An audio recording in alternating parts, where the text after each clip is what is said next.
Chapter 20. Oak is in cricket green, dancing around in front of the carriage. When he sees me, he runs over, wanting me to carry him. Then he runs off to pet the horses before I can. He's a fiery child, with fiery child's whims. Tarin is beautiful in her heavily embroidered dress, and Vivi radiant in soft violet grey with artfully sewn moths, seeming to fly from her shoulder across her chest, to gather in another group on one side of her waist. I realize how rarely I've seen her in truly splendid clothes. Her hair is up, and my earrings glitter in her lightly furred ears. Her cat eyes gleam in the half-light, twin to Maddox's. For once, that makes me smile. I take Tarin's hand with my undamaged one, and she squeezes it, hard. We grin at each other, conspirators for once. In the carriage, there is a hamper of things to eat, which was smart of someone, because none of us has remembered to eat enough all day. I remove a glove and eat 2 small rolls of bread so light and filled with air that they seem to dissolve on my tongue. At the center of each is a mass of honeyed raisins and nuts.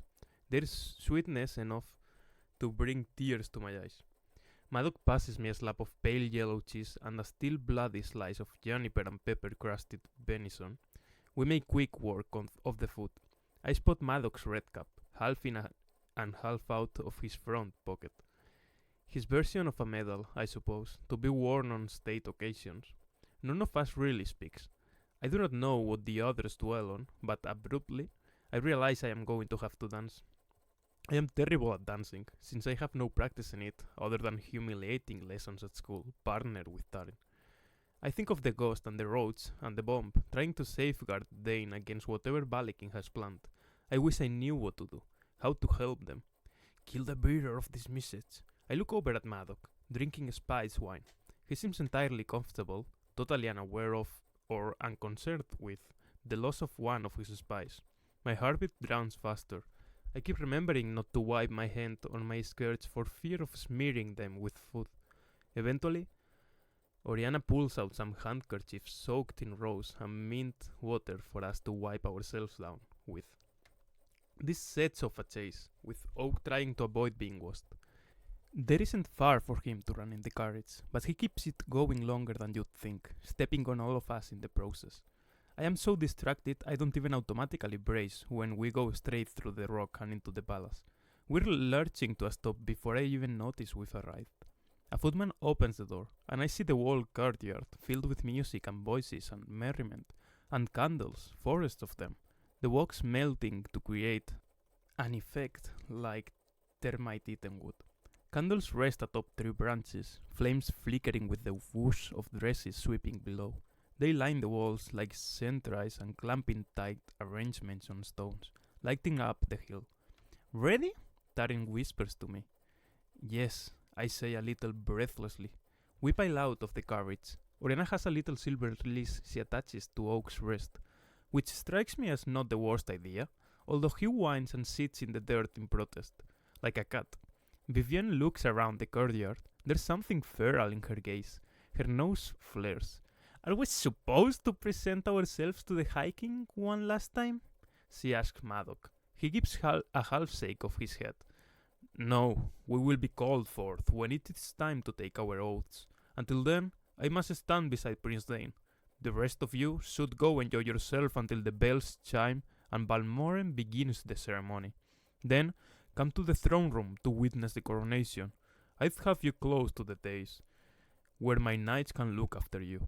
I turn toward Oriana, expecting another speech about not getting into trouble, or even a new speech about keeping my legs closed around royalty, but she's too busy pleading with Oak to get out of the road. Let's party, Vivi says, sweeping Tarin and me along with her. We escape into the crowd, and moments later, we are drowning in it. The Palace of Elkham is packed with bodies. The unallied wild fee, courtiers, and monarchs mingle together. Selkies from Queen Orlak's court of the Undersea speak together in their own language, skins slung from their shoulders like capes. I spot the lord of the court of termites, Reuben, who is said to have killed his own lover to win a throne. He stands near one of the long trestle tables, and even in the cramped hall there is a space around him, as though no one dares get too close. His hair is the color of salt, his garments entirely black, and a deadly curved sword sits at his hip. Incongruously, beside him, a green-skinned pixie girl is dressed in what appears to be a pearl grey slip dress and heavy lace-up boots, obviously mortal clothes. And standing on either side of the pixie are two knights in his livery, one with scarlet hair braided into a crown on her head, Dulcamara, who lectured us on the crown. There are others, figures I have heard of in ballads. Rio Silver of New Avalon, who cut her island out of the California coast, is talking to the exiled. Alder King's son, Severin, who might try to ally with the new High King or might join Lord Reuben's guard. He's with a red-haired human boy about my age, which makes me pause to study them. Is the boy his servant? Is he enchanted? I can tell just from the way he looks around the room, but when he sees me stirring, he grins. I turn quickly away. As I do, the Selkies shift, and I spot someone else with them. Grey-skinned and blue-lipped, hair hanging around her sunken-eyed face. But despite all that, I recognize her, Sophie. I had heard stories about the merfolk of the undersea keeping drowned sailors, but I didn't believe them. When her mouth moves, I see that she has sharp teeth. A shudder ripples across my shoulders. I stumble along after Vivian Tarin. When I look back, I don't see Sophie, and I am not entirely sure I didn't imagine her. We slide past a sackful and a barges. Everyone is laughing too loudly, dancing too fiercely. As I pass one reveler in a goblin mask, he leaps it and winks at me. It's the Roach. Heard about the other night? Good work, he says. Now keep your eyes out for anything that seems amiss. If Balikin's going to move against Dane, he's going to do it before the ceremony starts.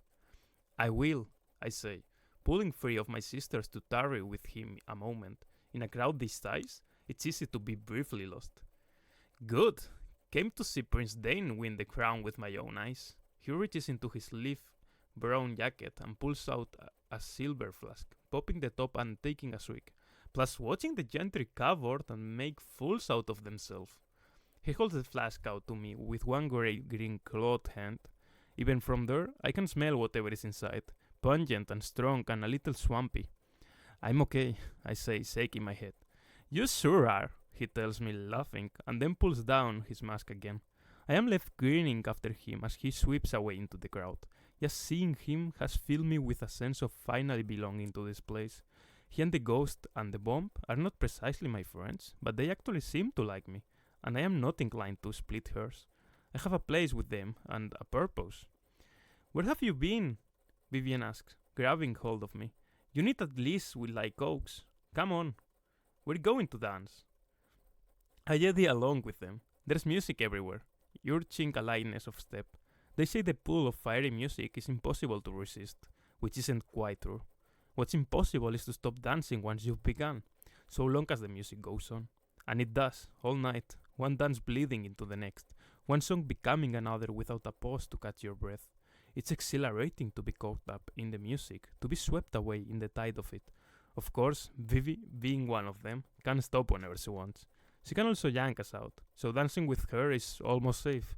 Not that Vivi always remembers to do the safe thing, but really, I am the last person to judge anyone for that. We clasp hands and join the circle dance, leaping and laughing. The song feels as though it is calling my blood, moving it through my veins to the same ragged beat, with the same sweet shorts.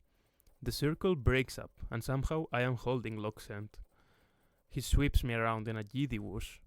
You are beautiful, he says, like a winter night. He smiles down at me with his fox eyes. His russet hair curls around his pointed ears. From one lobe, a golden earring dangles, catching the candlelight like a mirror. He's the one who's beautiful, a kind of breathless, inhuman beauty. I'm glad you like the dress, I manage. Tell me, could you love me? He asks, seemingly out of nowhere. Of course, I laugh. Not sure of the answer I am supposed to give, but the question is so oddly phrased that I can hardly deny him. I love my parents' murderer. I suppose I could love anyone. I'd like to love him. I wonder, he says, what would you do for me? I don't know what you mean. This writhing figure with flinty eyes isn't the Locke who stood on the rooftop of his estate and spoke so gently to me, or who chased me laughing through its halls.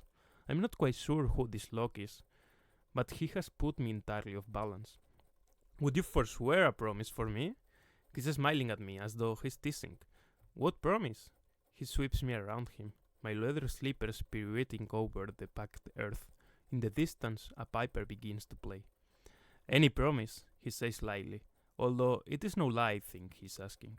I guess it depends, I say, because the real answer, a flat no, isn't what anyone wants to hear.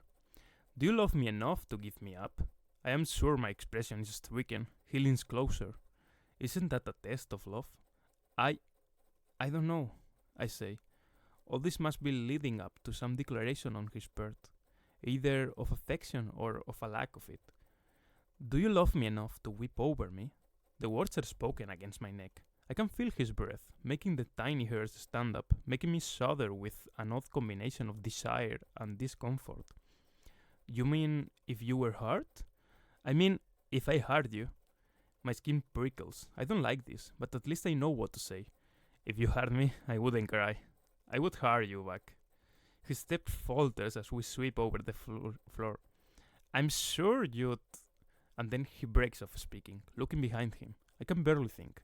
My face is hot. I dread what he will say next. Time to change partners, a voice says, and I look to see that it's the worst person possible, Cardan. Oh, he says to Locke. Did I steal your line? His tone is unfriendly, and as I turn his words over in my mind, they do little to comfort me. Locke relinquishes me to the youngest prince, as I expected out of deference. I see out of the corner of my eye that Tarin is watching us. She's standing frozen in the middle of the revel, looking lost, as fires swarm around her, swinging their partners in dizzying spirals. I wonder if Cardan bothered her before he bothered me. He takes my wounded hand in his. He's wearing black gloves, the leather warm even through the silk over my fingers, and a black suit of clothes. Raven feathers cover the upper half of his doublet, and his boots have excessively pointed metal toes that make me conscious of how easy it will be to kick me savagely once we've begun dancing.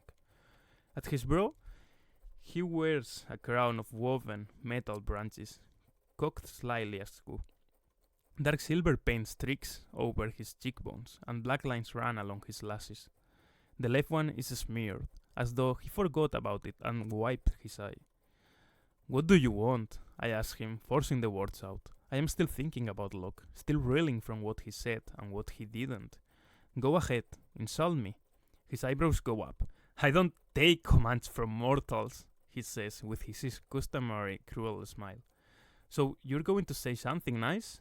I don't think so. Fairies can't lie.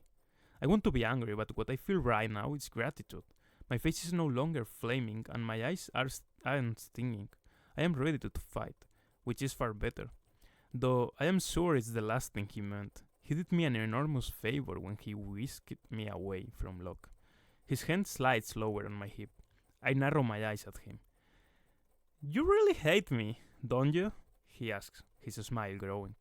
Almost as much as you hate me, I say, thinking of the page with my name scratched on it, thinking of the way he looked at me when he was drunk in the head's maze, the way he's looking at me now. He lets go of my hand. Until we spar again, he says, making a bow that I cannot help feel is nothing but mockery. I look after him as he whips unsteadily through the crowd, not sure what to make of that conversation. Bells begin to ring, signaling the start of the ceremony. The musicians quiet their fiddles and harps. For a long moment, the hill is silent, listening, and then people move to their places. I push toward the front, where the rest of the gentry of the High King's court are assembling, where my family will be. Oriana is there already, standing beside one of Madoc's best knights and looking as though she wishes she could be anywhere else. Oak is off his leash, and on Tarin's shoulders, she's whispering something to a laughing Locke. I stop moving. The crowd surges around me, but I am rooted to the spot as Tarin leans in and tucks a stray bit of hair behind Locke's ear. There is so much in that small gesture. I try to make myself believe it means nothing, but after the strange conversation we had, I can't. But Tarin has a lover, one who is going to ask for her hand tonight. and she knows that Locke and I are whatever we are. Do you love me enough to give me up? Isn't that a test of love?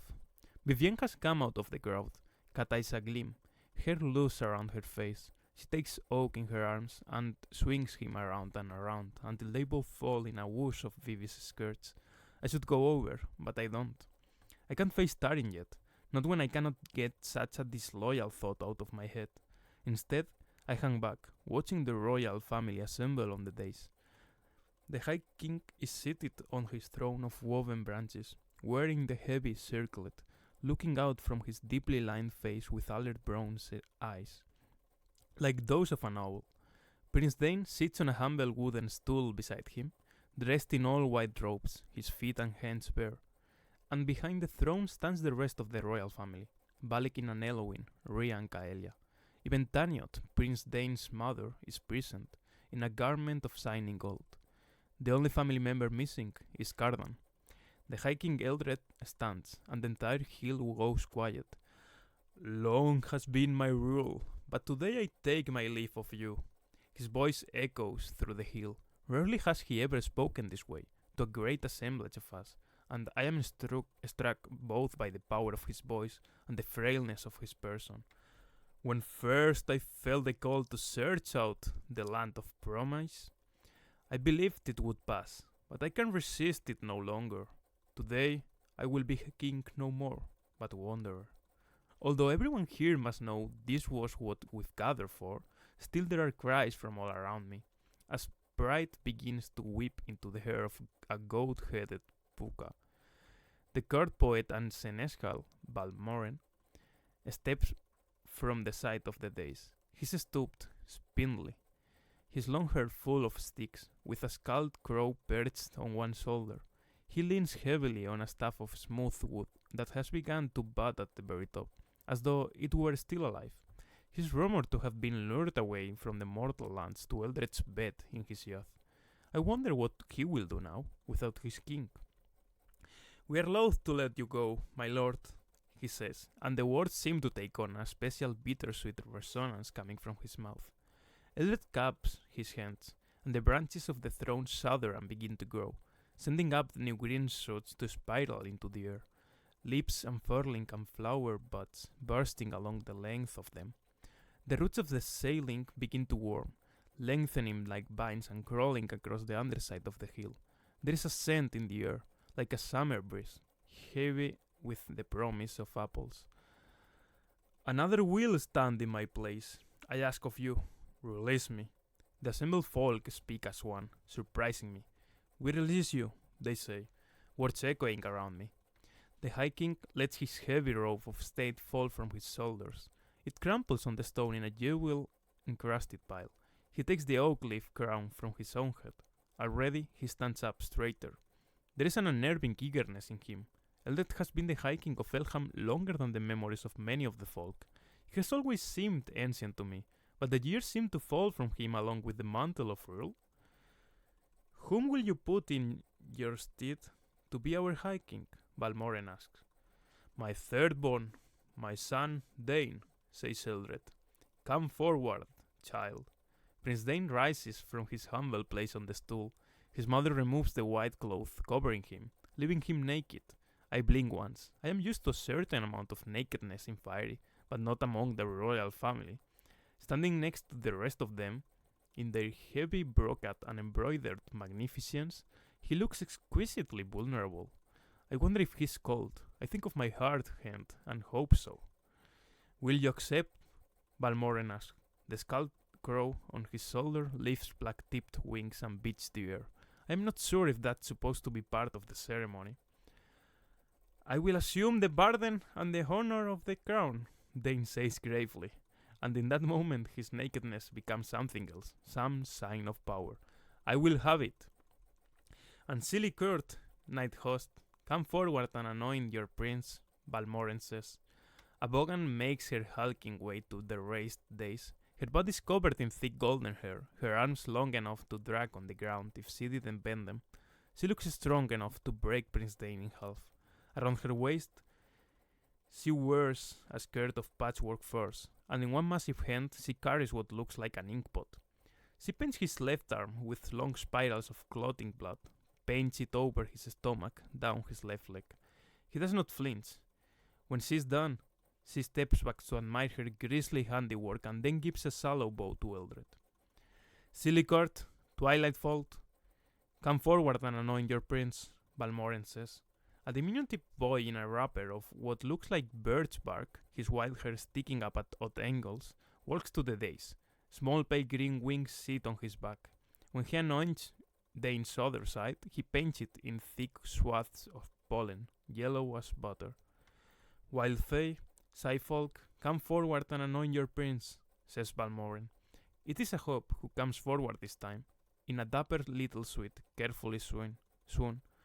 He carries with him a handful of mud, which he smears over the center of Prince Dane's chest, just above his heart. I finally spot Cardan in the crowd, unsteady on his feet and with a wineskin on one hand. He appears to have gotten himself religiously drunk. When I think of the smear of silver paint on his face and the way his hand had slid on my hip, I guess he was well on his way there when I saw him. I feel an immense mean satisfaction that he is not standing with the royal family at the most important moment for the court in centuries. He's going to be in so much trouble. Who will clothe him? Balmoren asks, and in turn, each of his sisters and then his mother bring him a white tunic and pants made from hide, a collar of gold, and high kidskin boots. He looks like a storybook king, one who will have a wise and just rule. I imagine the ghost in the rafters and the roach in his mask, watching proudly. I feel some of that same pride, being sworn to him. But I cannot forget his words to me. You are my creator, you Duarte. I touch my wounded hand to the hilt of my silver sword, the sword my father forged. After tonight, I will be the High King's spy and a true member of his court. I will lie to his enemies, and if that doesn't work, I will find a way to do something worse. And if he crosses me, well, then I will find a way around that too. Balmoren brings the end of his staff down hard against the ground, and I feel the reverberation to my teeth. And who will crown him? Eldred wears an expression of pride. The crown gleams in his gnarled hands, glowing as if sunlight emanated from the metal itself. I will. The guards are changing configuration subtly, perhaps preparing to escort Eldred out of the palace. There are more knights at the edges of the crowd than there were when the coronation ceremony began. The High King speaks. Come, Dane, kneel before me. The crown prince bends down in front of his father and the assemblage. My gaze cuts to Tarin, who is still standing with Locke. Oriana has a protective arm around Oak, one of Maddox's lieutenants bending to speak with her. He gestures toward a doorway, and she says something to Bibi and then starts toward it. Tarin and Locke follow. I grit my teeth and start to push my way through the crowd to them. I don't want to disgrace myself like Cardan by not being where I'm supposed to be. Balmoren's voice cuts through my thoughts. And will you, the folk of Elham, accept Prince Dane as your High King? The cry rose up from the crowd, in chirping voices and bellows. We will! My gaze goes to the knights surrounding the dais. In another life, I would have been one of them, but as my eyes rest there, I notice familiar faces. Maddox's best commanders, warriors who are fiercely loyal. They are not dressed in their uniforms. Over shining armor, they wear the Greenbrier livery. Perhaps Maddox is only being careful, only putting his best people in place. But the spy I killed, the one with the taunting message, was Maddox as well. And Oriana, Oak, and my sisters are gone, escorted out of the hill by one of Maddox's lieutenants just as the days became more heavily guarded. I have a plan to ensure your fritters. I need to find the roads. I need to find the ghost. I need to tell them that something's wrong. A well-seasoned strategist waits for the right opportunity. I push past a trio of goblins and a troll and one of the steel folk, as Spriggan growls at me, but I don't pay any mind. The end of the coronation is in sight. I see goblets and tankards being refilled. Upon the dais, Balekin has left his place with the other princes and princesses. For a moment, I think it's part of the ceremony, until he draws a long, thin blade, one I recognize from his horrible duel with Cardan. I stop moving. Brother, Prince Dane admonishes. I will not accept you, Balekin says. I have come to challenge you for the crown. All around the days, I see knights and seething blades, but neither Elowin nor Eldred nor any of the rest of them, not Balmoren, nor Taniot, nor Rhea, is equipped. Only Kaelia pulls out a knife from her bodice, the blade too small to be of much use. I want to draw my own sword, but everyone is pressed in too tightly. Balekin, Eldred says sternly. Child, the High Court cannot be like the lower courts. We have no blood inheritance. No duel with your brother will induce me to place a crown on your unworthy head. Content yourself with my choice. Do not humiliate yourself before all of Fiery. This ought only be between us, Balikin says to Dane, not acknowledging that his father had ever spoken. There is no High Monarch now. There is no one but us and a crown. I need to fight you, Dane says, gesturing out toward the knights grouped thickly around the dais, waiting for an order. Madoc is among them, but I am not close enough to see more than that. And you are not worthy of even that much regard. Then have this on your conscience. Balikin walks 2 steps and thrusts out his arm. He doesn't even look in the direction he's thrusting, but his blade pierces Elowin's throat. Someone shrieks, then everyone does. For a moment, the wound is just a blotch against her skin, and then blood pours out, a river of red. She staggers forward, going to her hands and knees. Gold fabric and glittering gems are drowning in scarlet. It was a mere flick of Balikin's blade, an almost nonchalant gesture. Eldred's hands come up. I think he means to conjure up the same magic that made the roots grow, made the branches of the throne bloom and twine. But that power is gone. He gave it up with his kingdom. Instead, the newly budded flowers of the throne brown and wither. The crow on Balmoren's shoulder takes to wing, cawing as it flies toward the roots hanging down from the hollow roof of the hill. Guards, then says, in a voice that expects to be obeyed. None of the knights advance toward the dais, though.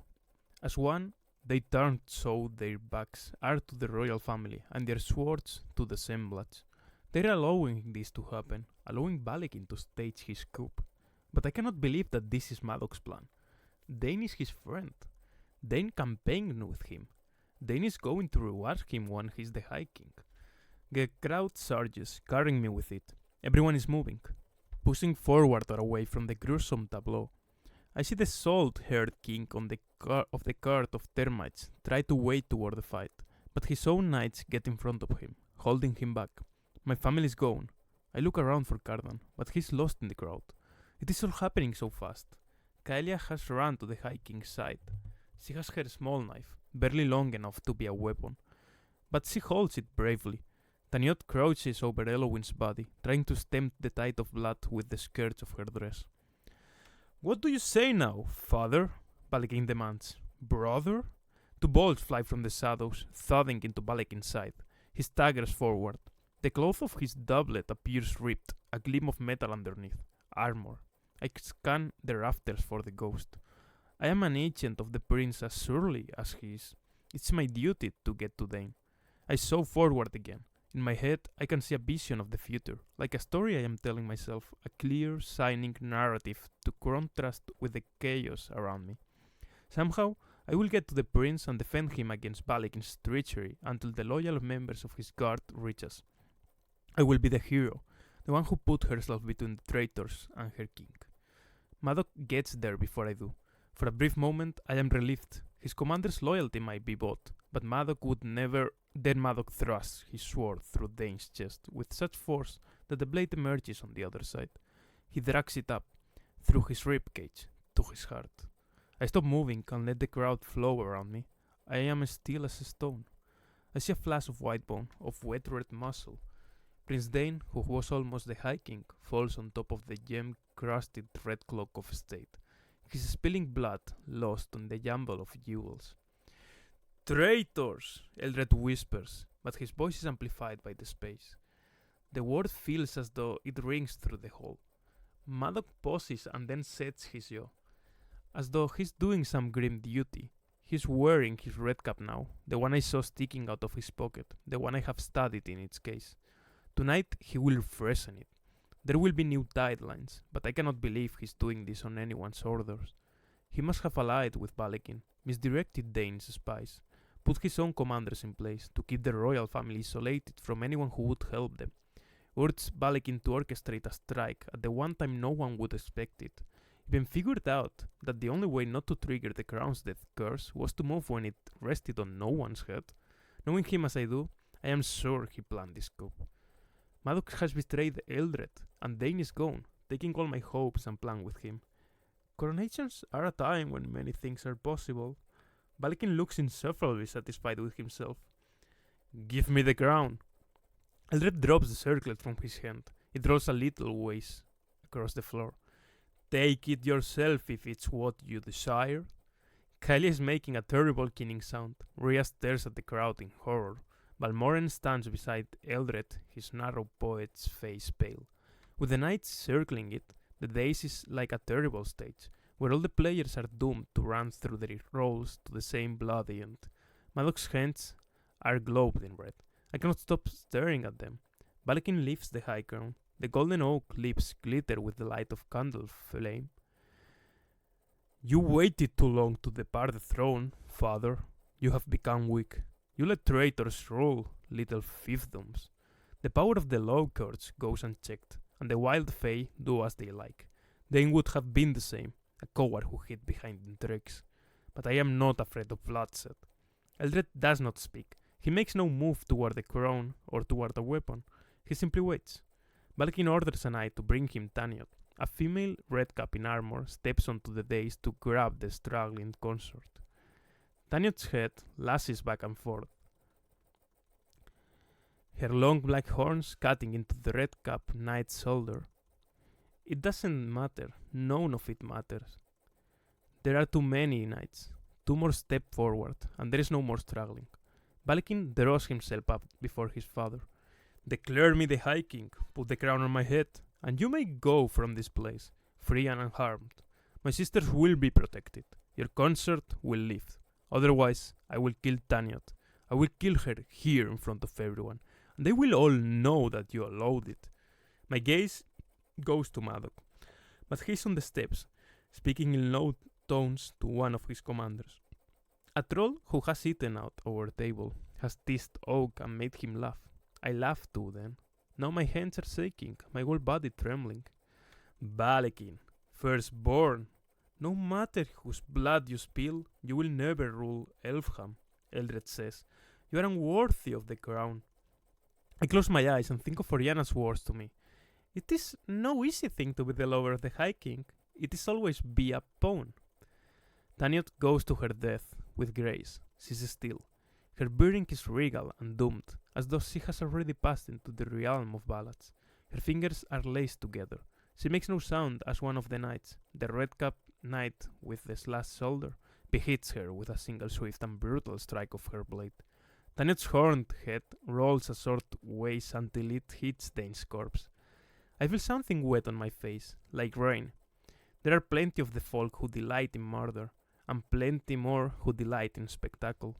A kind of giddy madness seems to come upon the crowd, a kind of hunger for even greater slaughter.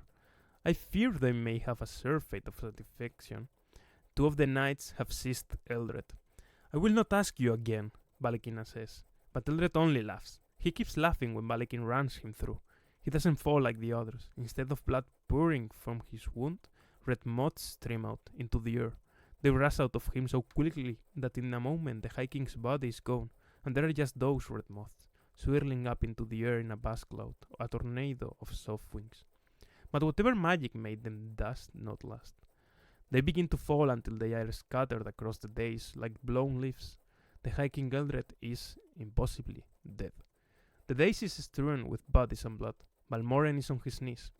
Sisters, Balekin says, striding toward them. Some of the arrogance is gone from his voice, replaced with a horrible softness. He sounds like a man in the midst of a terrible dream from which he refuses to wake. Which of you will crown me? Crown me and live. I think of Maddox telling my mother not to run. Kalia steps forward, dropping her knife. She is dressed in a stomacher of gold and a skirt of blue, a circlet of berries in her loose hair. I will do it, she says. It is enough. I will make you the High King, although the stain of what you have done will forever taint your rule. Never is like forever, I think. And then I am angry to be reminded of anything Cardan has ever said, especially now. There's a part of me that is glad she has given in, despite the awfulness of Balakin, the inevitable horror of his rule. At least this is over. A bolt comes from the shadows of the rafters, in a completely different trajectory than the last. It strikes her in the chest. Her eyes go white, her hands flutter over her heart, as though the wound is immodest and she needs to cover it. Then her eyes roll back, and she goes down without a sigh. It is Balakin who cries out with frustration. Madok gives orders to his men, pointing toward the ceiling. A phalanx breaks off from the others and rushes up the stairs. A few guards fly up into the air on pale green wings, blades drawn. He killed her. The ghost killed her. I push my way blindly toward the dais, past a sluagh howling for more blood. I don't know what I think I am going to do when I get there. Rhea picks up her sister's knife, holds it in one shaking hand. Her blue dress makes her look like a bird, cocked before she could take flight. She's Vivi's only real friend in Fiery. Are you really going to fight me, sister? Balakin says. You have neither sword nor armor. Come, it is too late for that. It is too late, she says, and brings the knife to her own throat, pressing the point just below her ear. No, I shout, although my voice is drowned out by the crowd, drowned out by Balakin shouting too. And then, because I can't stand to see any more death, I close my eyes. I keep them closed through being jostled by something heavy and furred. Balakin starts calling for someone to find Cardan, to bring him Cardan, and my eyes automatically fly open. But there's no Cardan inside, only Rhea's crumpled body and more horror. Winged archers take aim at the cluster of roots where the ghost was hiding. A moment later, he drops down into the crowd. I hold my breath, afraid he has been hit, but he rolls, stands, and takes off up the stairs, with guards hot on his heels. He has no chance. There are too many of them, and the braff is too packed, leaving nowhere to run. I want to help him, want to go to him, but I am hemmed in. I can do nothing. I can save no one. Balakin turns on the car poet, pointing at him. You will crown me. Speak the words of the ceremony. I cannot, Balmoren says. I am no kin to you, no kin to the crown. You will, Balakin says. Yes, my liege. The court poet answers in a quavering voice. He stumbles through a quick version of the coronation as the hill goes silent. But when the crowd is asked to accept Balakin as the new High King, no one speaks. The golden oak leaf crown is in Balakin's hand, but not yet on his head. Balakin's gaze sweeps over the audience, and though I know it will not settle on me, I still flinch. His voice booms. Pledge yourselves to me. We do not. The monarchs do not bend their knees. The gentry are silent. The wildfire is watch and measure. I see Queen Annette of the southmost and silly court, the court of moths, signal to her courtiers to leave the hall. She turns away with a sneer. You are sworn to the High King, Balakin booms. And I am king now. Balakin leaves the crown and sets it on his own head, but a moment later he howls, knocking it off. A burn is on his brow, the red shadow of a circlet. We do not swear to the king, but to the crown, someone cries. It is Lord Reuben of the Court of Termites. He has made his way to stand in front of the knights, and although there are more than a dozen directly between him and Balakin, Reuben does not seem particularly concerned. You have 3 days to get it onto your head, Kinslayer. 3 days before I will depart here, unsworn, unchecked in power, and unimpressed. And I am certain not to be the only one. There is a smattering of laughter and whispers as his words spread. A motley group still fills the hall, glittering silly and terrifying and silly. The wild fae that seldom leave their hills, rivers, or grave mounds. Goblins and hags, pixies and fukas. They have watched nearly all the royal family be slaughtered in a single night. I wonder how much more violence will spring up if there is no new monarch to caution them. I wonder who would welcome it. Sprites glitter in air that stinks of freshly spilled blood. The revel will go on, I realize. Everything will go on. But I am not sure that I can.